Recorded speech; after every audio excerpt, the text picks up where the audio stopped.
Good day everyone, this is Mohammad Nasim Shojib and I am here with one of the developing speaking topic, and that is how to convey message in English. So here is a topic, conveying message in English, and we will be only highlighting talk for transaction and talk for performance.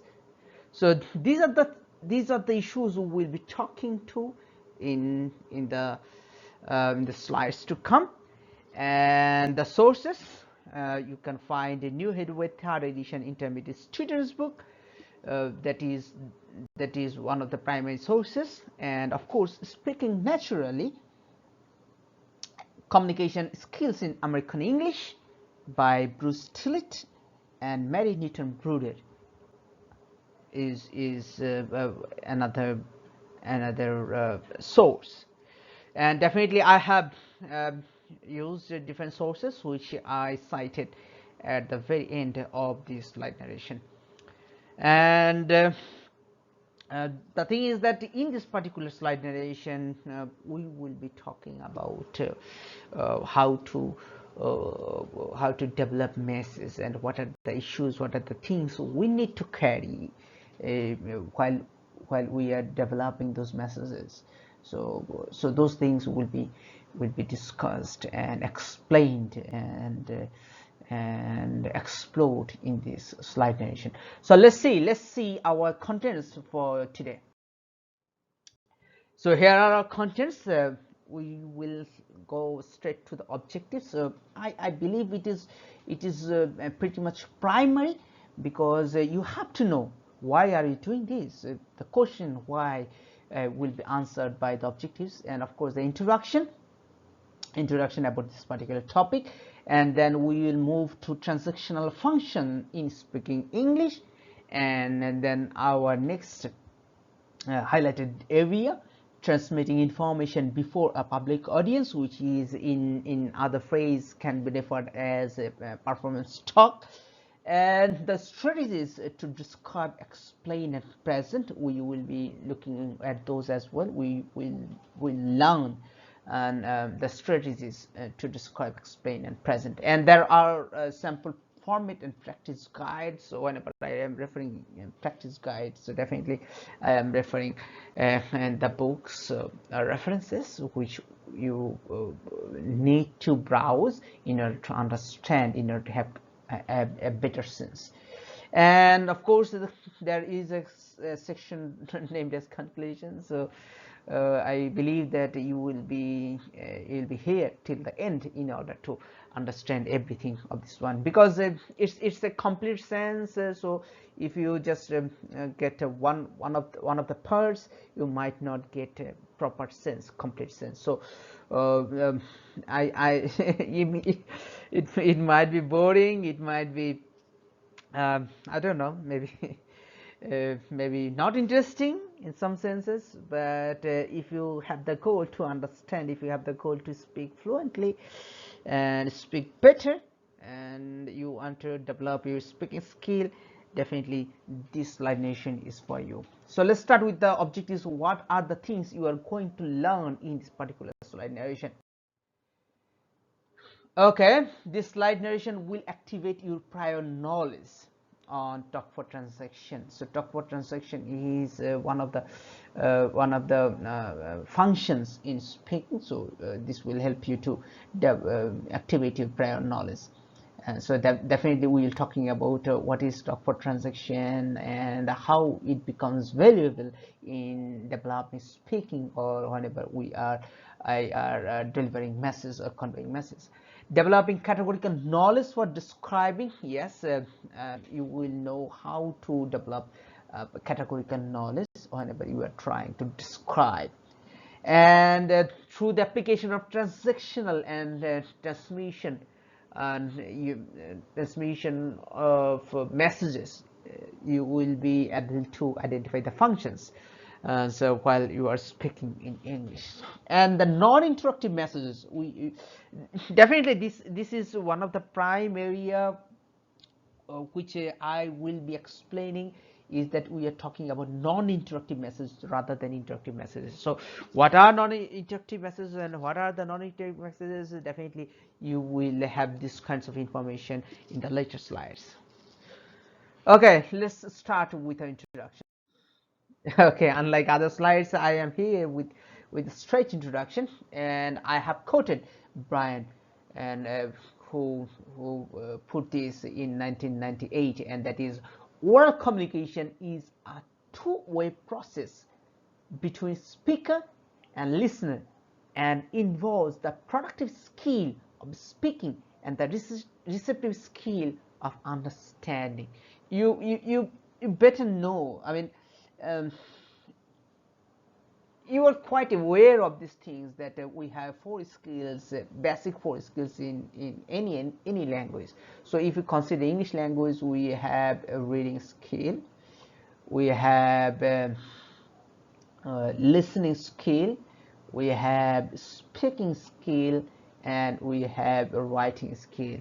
The first two skills are mostly productive skills: reading, not productive skill, sorry, that is receptive skill, reading and listening. So whenever you are reading, you are listening, you are receiving the information. So reading is very related with understanding. So these are the receptive skills, and whenever you are speaking, you are producing something. Whenever you are writing, you are producing something. So the production we are talking about can be identified through speaking and writing. So those tools. So you can see that the speaker is producing messages. So in oral communication, two-way process. So though it is a productive skill, but it cannot be completed with the receptive skill. If you say something and you listener, yes, your listener do not understand any part of it, then it is not effective. Yes, and your partner, the listener, can do nothing if he or she doesn't understand any part of a speech. So it is needed in from both perspective. The speaker needs to generate and produce so in an effective way, and the listener needs to understand this as well. And a speaker's idea become real when he or she delivers his interests, ideas, attitudes, opinions, or feelings. So actually it is very common and it is very primary that the speaker will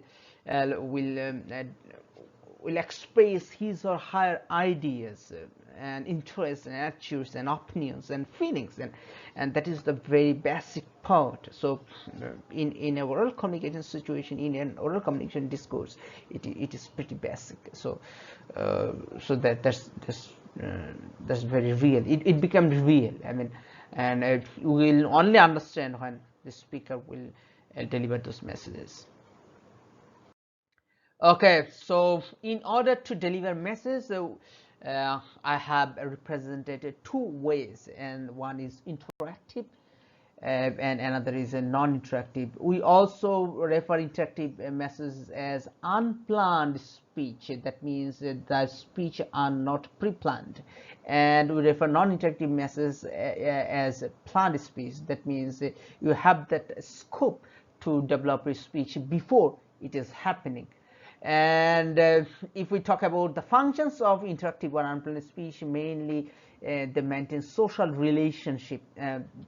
Whenever you are gossiping with your classmates or friends, or maybe your kids and relatives, that is the time you are referring as the unplanned speech. So you are bonding relationship, you are maintaining a relationship. That is the time you develop these kinds of speech, and mostly they are small talk. We refer them as small talk. But whenever we are referring as non-interactive or planned speech, that means as they are pretty much exchanging information. That means someone is delivering information and you are consuming those information. You are breathing in those information. So those speech are planned. So the speaker needs to plan, or the speaker has the scope to plan the speech and deliver it or convey it in front of you. So so we can say that in two ways we can deliver messages in different and oral discourse.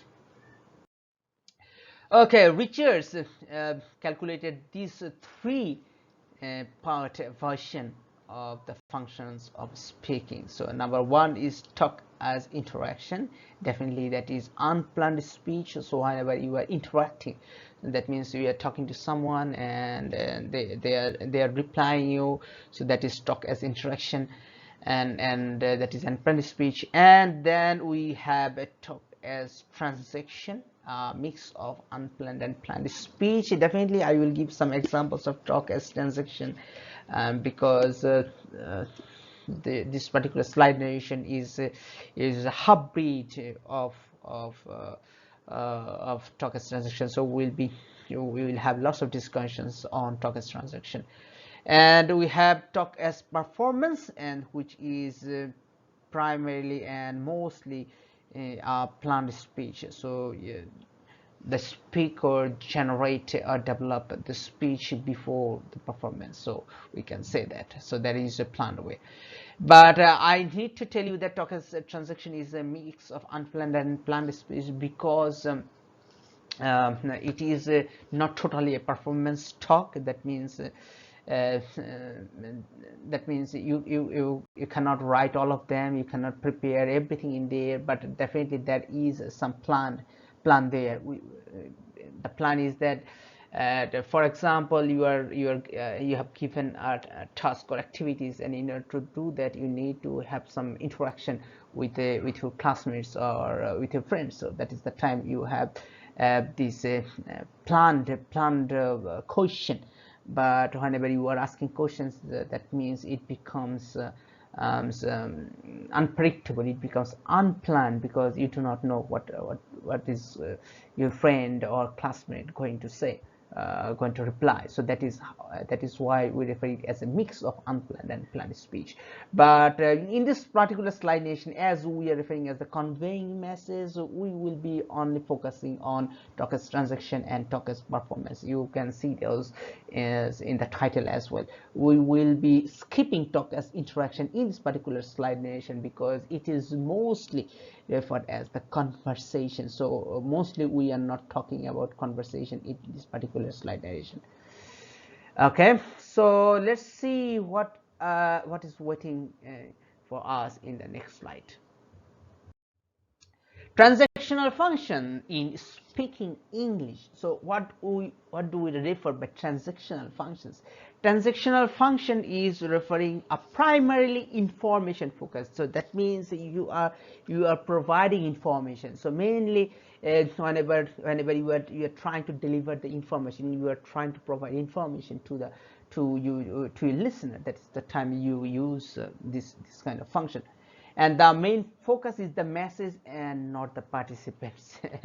Yes, your target is to deliver the message and not to the participants. The participant is factor, but it is mostly factors in interactive speech. That means in unplanned speech, in social relationship, you change your language, your discourse in a social relationship. So but in this kind of function, transactional function, participants hardly matters.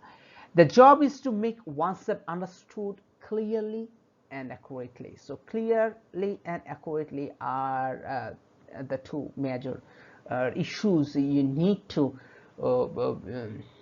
carry on whenever you are trying to apply transactional function in speaking English. So what are the contexts? Okay. Now I know that some of you have some limitations or challenges to understand the context, but if I believe that after this class you will not have those kinds of confusion or challenges if you listen carefully till the end. First thing is that what do we refer as context? Context is, we are talking about the situation. we are talking about the incident, but referring incident, we are not talking about the narration of what happened, rather than we are talking about the participants, the relationship, the setting, everything. So for example, look at the first context I have referred as transactional function: classroom, group discussions, and problem solving activities. So for example,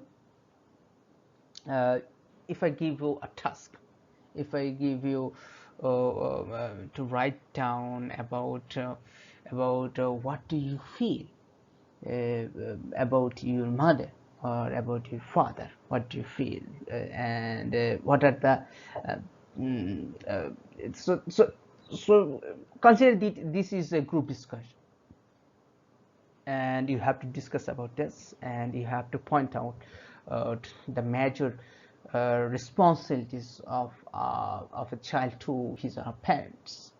So uh, so the thing is that in that group discussion you have one specific area which you are going to talk about, so that means it is planned. But whenever you will be having the replies, those may be of different phrases as with a one reaction. So that's why we can say that as a transactional function. But the thing is that what about the context? The context is you're the classmates, you're the friends. Second thing is the relationship. This is the relationship, and the setting is in a classroom setting, and the language, that is whenever you are talking to yourself, it is pretty much informal till your teacher is interfering. Sometimes it becomes informal in front of your teacher when you have those kinds of relationship developed in the classroom. So that could be happening. So this is the context we are talking about. So the context is you are in a classroom setting and you are talking with your friends or classmates, and you are discussing, the topic is important, the discussing about the role of children to their parents. So that is what is a context. So in those particular contexts, whenever you are discussing in groups, or you are in a problem solving activity, that is the time you apply transactional function, and so that is the time you're using transactional function. Yes.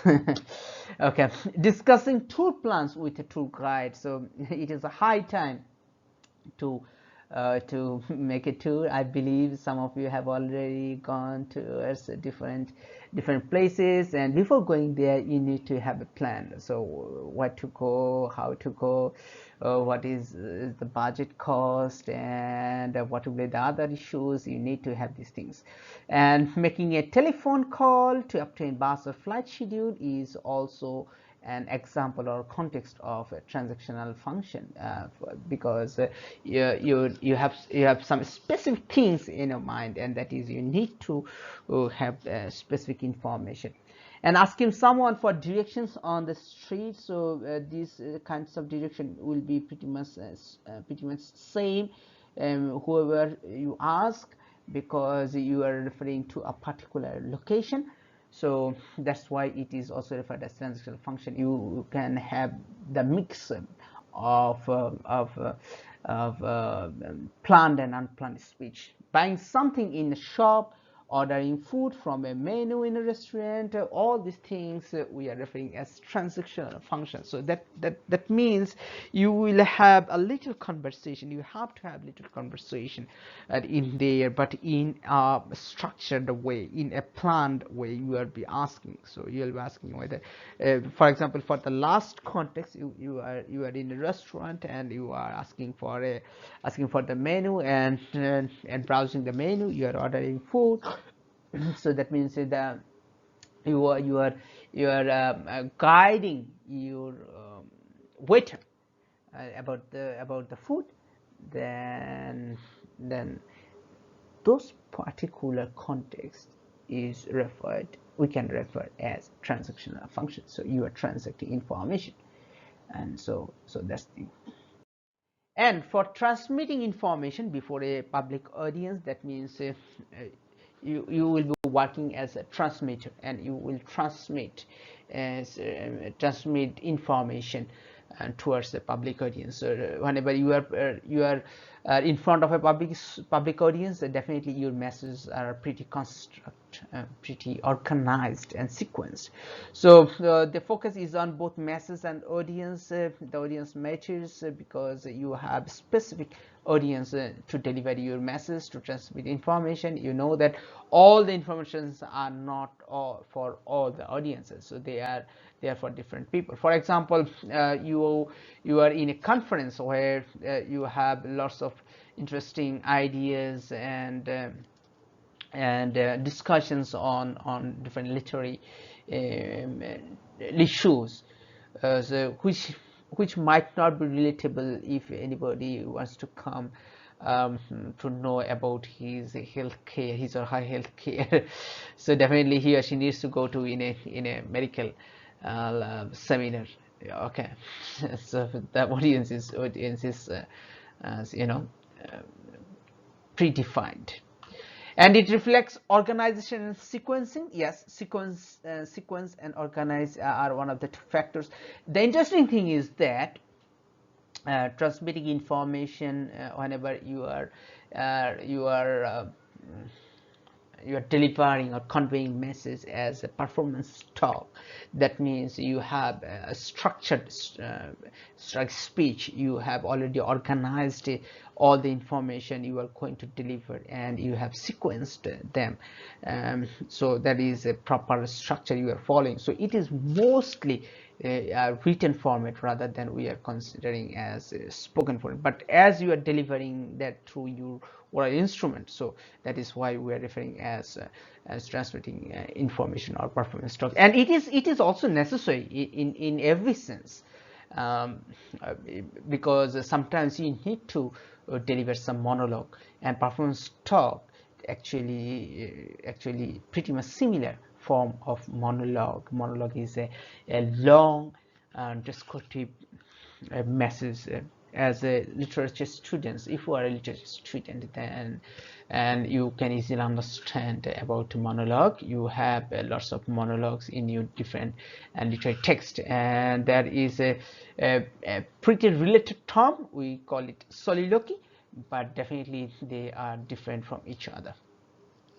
And in transmitting information, there is a recognizable format which I was I was mentioning for a couple of minutes, and is closer to written language than conversation language. And yes, it is very close to written language than the conversation. It is not a conversation. Definitely it is not a conversation. That is why we are referring these as a non-interactive message. Yes, non-interactive message. The performance talk is non-interactive message. So you are delivering the messages, and mostly they do not respond, they do not have feedback at the time. So what are the contexts? Giving a class report about a school trip. Okay, I wish many of you have gone to different trips when you are in school. While developing the report, so those could be referred as those reports could be referred as non-interactive messages. Conducting a class debate, yes, that is non-interactive message as well. That means you are having a performance talk. And making a sales presentation, in a professional area, maybe you have sold lots of things, and now you want to you have developed the report as well. Now you are going to present those slides or those sales, so that will be referred as transmitting information. And giving a lecture. Yes, this whole class is a performance talk. It is I am transmitting information about conveying messages. So you can take it as an example. And definitely whenever you are having a very good speech about someone, maybe who is leaving from the institution, so that is the time. I pretty much remember whenever we are preparing for SSC exams, and then there was a ceremony. There was a farewell ceremony for the leavers. That means the students who are going going to attend the exam. So that is the time we read those kinds of long messages, which is pretty much related with performance talk. Okay, now what are the strategies? Now we know the things. Now we need to know the strategies. What are the things we need to do whenever we are describing, we're explaining, we're presenting different messages, conveying messages. So in transactional talk, we need to have explanation. We'll have explaining explaining a need. So what are the things we need? We'll be explaining those things. So that's why it is a little bit long than the interactive messages. Describing something or person in some ways. For example, you would like to introduce one of your friends or classmates, and you have introduced in some points. For example, maybe you are talking about his or her hair, maybe his eyes, maybe his nose, and all the features. All the features he or she is all the features he or she is she has. So that's the thing. I'm sorry, I'm not good at the drawings, and you know that. Okay, forget about the other issues. I'm not good at drawing. And that's pretty simple. So whenever you are trying to discuss something, or maybe some person, you will have a transactional talk, and asking questions. In a transactional talk, you will have to asking questions, mainly WS questions. So if you have come through with a proper series, you know about asking questions, or otherwise you need to revisit about preparing a question, those particular slide narration, which will be very helpful for you. And confirming information, so that is the thing I said in the previous slide. So maybe you are booking a ticket for cinema, or maybe a ticket for a bus, a train. So that is the time you are confirming information and making suggestions in some points in a discussion, in a class, in a group discussion. So you are having suggestions, making comparisons, and agreeing and disagreeing. So whenever you are agreeing with some point, you are disagreeing with some point. So you can do these things. I mean, in a transactional talk, you can do these things. You have the scope to these things. So in a transactional talk, these situations will be pretty much common. You can have suggestion, you can make comparison, you can agree or disagree with the information provided. But what happens in performance talks? What are the things we need to do in a performance talk? I think it is very much necessary for all of you, because it will also help you in some points to develop your written and writing skill, because in written and format you need to have a proper format. You need to have a proper opening, proper closing, proper description. And in performance talk, you will have the same things, like as using an appropriate format. So check presenting information in an appropriate sequence. So that means you have to have the sequence 1, sequence 2, sequence 3. So you need to have proper flow of the incidents in order to have this. So maybe in a narration, you can also use a performance talk. Maintaining audience engagement, yes. I think yes, I also believe so. It is pretty much tough job for a speaker to maintain audience engagement. So you need to prepare your speech in such a way that you can engage your audience. Using correct pronunciation and grammar. Okay, there is no alternative alternative of pronunciation and whenever and grammar. And whenever I am referring grammar, I am referring as the punctuation mark and the structure. So you need to have correct pronunciation, you need to have correct grammar.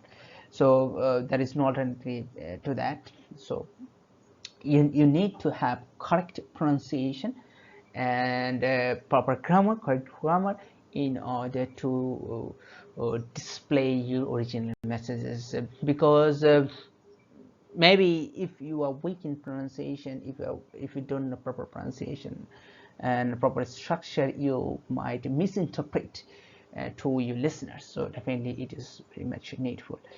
And so in a performance talk, you need to do that, creating an effect on the audience. So it is one is similar to a public speech, because you are having a speech in front of a public. So that is that lots of the things are related in there. So because you are there to describe, you are there to explain, you are there to present. So you need to create an effect on the audience as they understand, they can and you know uh, uh, consist the whole element altogether, maybe a total picture, and using appropriate vocabulary. So sometimes I have found that many speakers use a register, that means some particular language or vocabs for a particular audience. And so, but you need to understand about the audience. If you think that your audience are very much general, then you cannot use the register. So using appropriate vocabulary is another things you need to follow whenever you are describing, explaining, or present something. And using appropriate opening and closing, yes, I also already said that. I think you can match it with a written, developing writing skill, and that is introduction and body and conclusion. These are the three major sections in every written and written discourse. So you need to apply this format in performance talk as well. In your performance talk, there will be a beginning or opening, and there will be a description which will refer as body, and definitely there will be closing as well. That means there will be an conclusion there will be a conclusion in there. So definitely you need to follow this one. So in a performance talk, you need to maintain these things.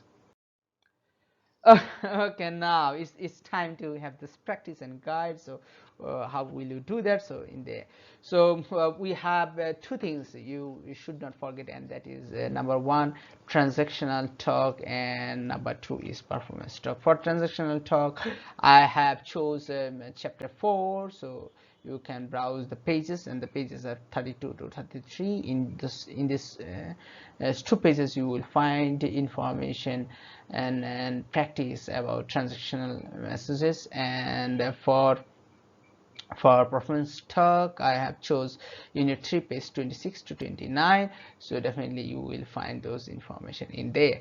I mean the sample in there, page 26 to 29. So I will be discussing those situations. So let's start with the unit 4, page 32 to 33, chapter 4. Okay, that is sample format for transactional talk. And whenever you are planning a trip, and that is the time, as I said earlier, that will be referred as transactional talk. And we have Antonio and his friend George. So you know the relationship. They're friends and going to travel around Asia. That is the context or the plot. So they're trying to move to travel, and talking about the trip, what two decisions do they make. So you need to identify the decisions they have made from this particular dialogue. So that's the thing. So that it is, as I said earlier, it is planned speech, maybe a little bit conversation. So we can say planned and unplanned, a mix of planned and unplanned. So you need to carry this information, and in a you have to concentrate. Okay. And I have lost the flow. Okay. I think it would be better if I have used Alam and maybe Rohim. Okay, that would be fine, I think. So I'm very interested to know about whether you have moved to different countries, as I mean, and have you moved from Bangladesh to different countries, and what is your experience? I would like to know. I would like to know about your experiences. Okay, let's read the conversation. I cannot stop thinking about the trip. Same here. I spent all my time just looking at maps. So that means not sure. What do you think? Should we take cash or traveler's check? So as I said, there are two decisions they are make. So that means in a planned way they are talking about cash or traveler's check. I think we should take traveler's check. It will be safer. So we have got one decision. They will be they'll be carrying check, traveler check. Yeah, I think you are right. So that means both of them agreed. When should we go to Thailand? So that is the second decision they're going to make. The time to visit Thailand. Well, I don't think we should go during the rainy season. I would rather go in February or March when it is drier. Okay, February, March is drier. We know that, and that is almost pretty similar condition in Bangladesh as well. So sounds like a good idea to me. I can't wait for going. So two decisions they have made. Number one is they will be carrying traveler checks, and second they will be moving visiting Thailand in February or March in the summertime.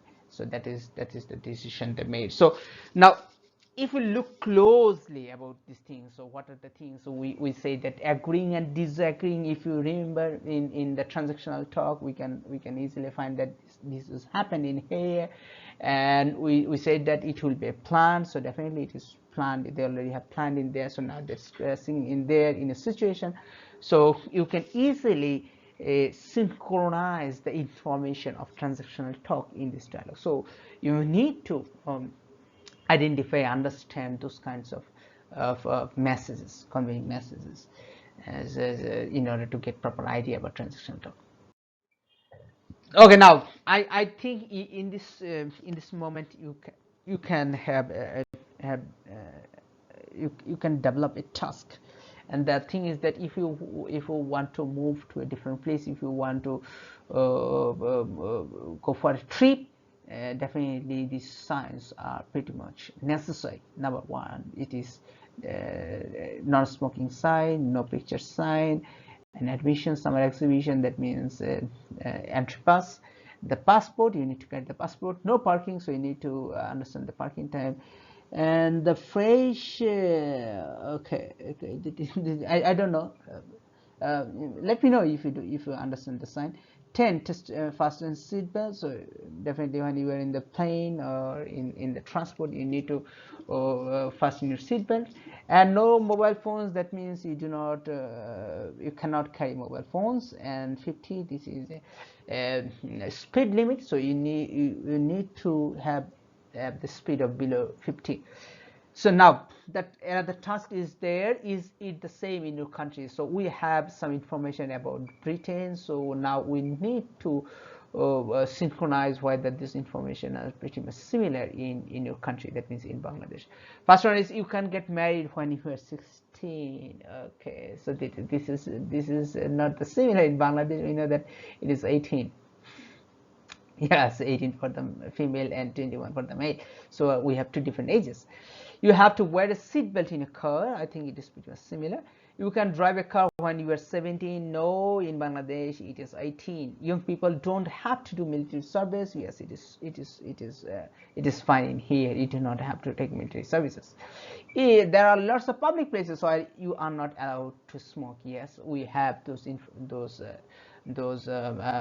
public places, but my opinion is that many of you I mean many of us do not maintain those. We do not follow those rules, but we should follow the rules. We should follow the rules applied by the government, so definitely we should do that. So these information we can say that one way reflected and this sign. So this is a task, so you can do that and you can match it up. Okay, now we have a sample format for performance talk, and we have Pablo Picasso, one of the greatest painters of all time. So we will know more about Pablo Picasso in here.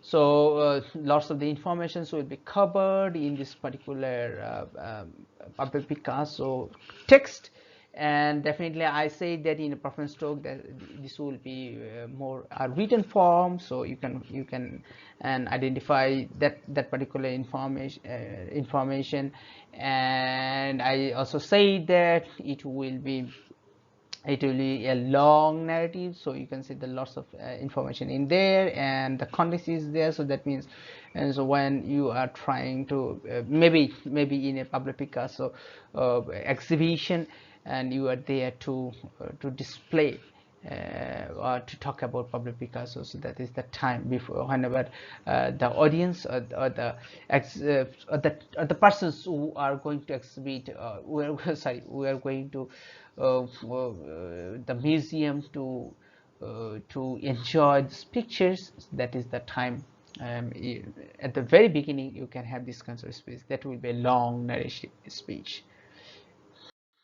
Okay, so now it is your time to listen very carefully to understand the flow in performance talk, the fluency, and all the other features you need to follow in the performance talk. So we are going to have information or speech on Pablo Picasso, starting with his early life.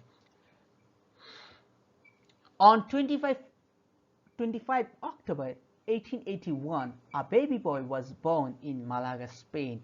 It was a difficult birth, and to help him breathe, cigarette smoke was blown into his nose.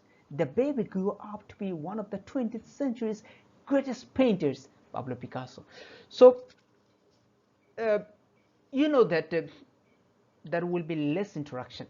So definitely you need to focus on the fluency, on the pronunciation, on the stress and intonation. So stress is whenever we are stretching some speech, some point of words which are we are going to have more concentration. So that is what is a stress and intonation. So that means so when we are raising the tone, so you can understand now.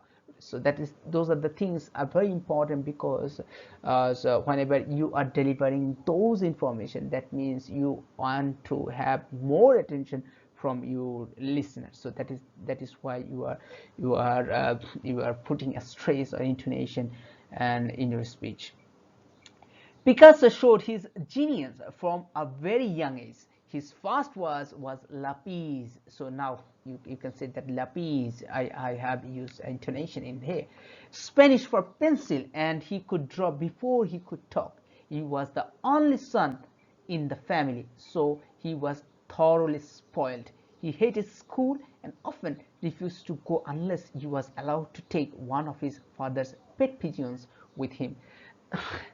I always believe, this is not from the line. I'm trying to explain my ideas and beliefs. I always believe that uh, whenever you are learning a language and there are lots of things which are coming there, so that means you need to learn all together. uh, you cannot learn things separately. All the things will come around. For example, in here, though we are having speaking, but still we will have a connection with reading and and listening as well. And you are also looking at speech, and also we are looking at text in a written form. So definitely you can have lots of the things, you can learn lots of the things. Maybe you can, if you look at the sentence structure, you can easily identify that that is uh, in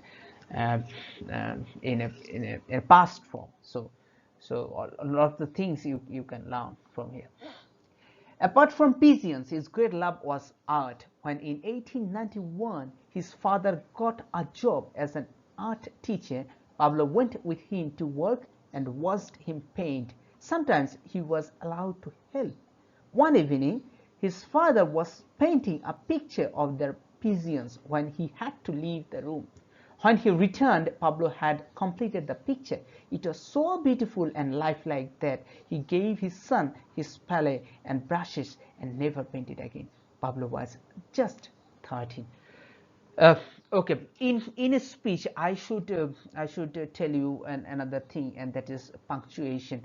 The thing is that whenever you are reading from a text, you can see lots of punctuations in there, and you need to have very accurate to apply these punctuations in your speech. You know that comparing to the written, comparing to the spoken language, spoken form, written one is pretty much complex, as you have limited expression.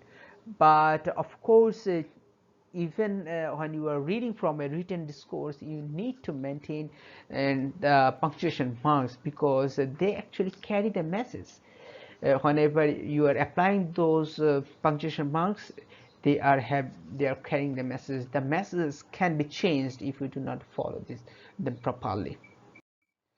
His life as an artist. So the sections, I have said that you need to follow the sequence, the format. So first we talked about his early life, his birth, his education, and other things, and now we are here for his what should I say, his work life. Yes, his life as an artist. His genius as an artist was soon recognized by many people, but others were shocked by his strange and powerful paintings. He is probably best known for his cubist pictures. His portraits of people were often made up of triangles and squares with their features in the wrong places. One of his most famous portraits was the American writer Gertrude Stein, who he met after he had moved to Paris in 1904. So if you look at the structures, if you look how the sentences are produced in here, you can see that there is one sentence theme in every pair, and in every paragraph, and starting with the opening, and there is a closing in there. So you can see that the main thing is all about his life as an artist, and starting with his life as an artist and what he did. It is talked about his cubist picture, it is talked about the portrait, so that is what he is doing, and of course there is a hint of his actions, and that means his pictures are mostly triangles and squares. His work changed ideas about art around the world, and to millions of people, modern art means the work of Picasso. Guernica, which he painted in 1937, records the bombing of that small Basque town during the Spanish Civil War, and is undoubtedly one of the masterpieces of modern painting. So if we want to go through the messages, so we can easily identify that how these messages are organized and sequenced in order to grab the attention of the audience. So in order to carry the attention of the audience, you have those kinds of information in the right places, in order to have a proper vibration and towards your audience. So that is what is developed in this particular text. Change about ideas, millions of people, modern art, Picasso, Guernica. So now you have lots of the things to deal with. So definitely we'll look at the Guernica in the later slide. Okay, his final years, that means it will be referred as conclusion. Definitely you will not be producing conclusion in every of your texts, so you will have different phrases, different marks, and different signs to show the conclusion. So here it is. Picasso married twice and also had many mistresses. He had 4 children.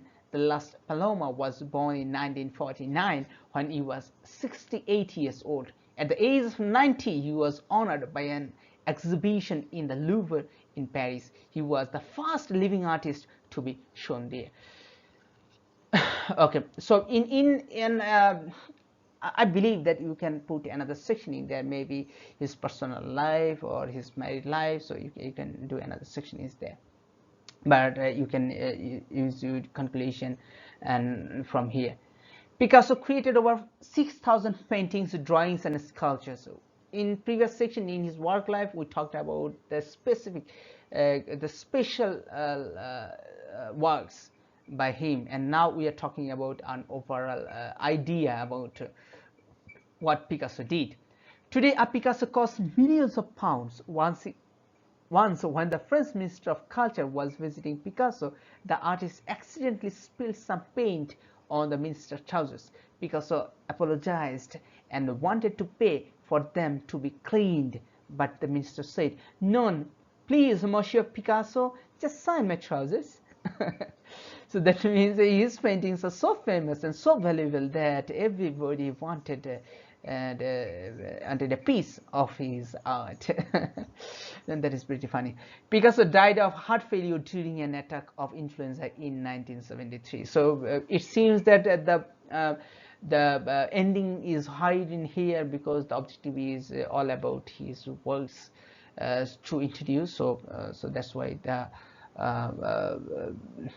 I mean, the last part, his death part, is hide, and that could be another motive, is that maybe in kind of exhibition you don't want to have the sad news, so maybe that is one of the reasons. So definitely you need to consider the audience.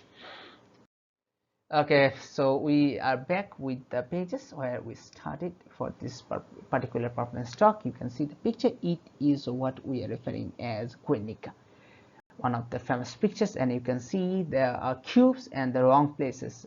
You can see the hands are not in the place where it should be, the legs where it should be, and it is also focused on the what should I tell you, war. Yes, Spanish Civil War.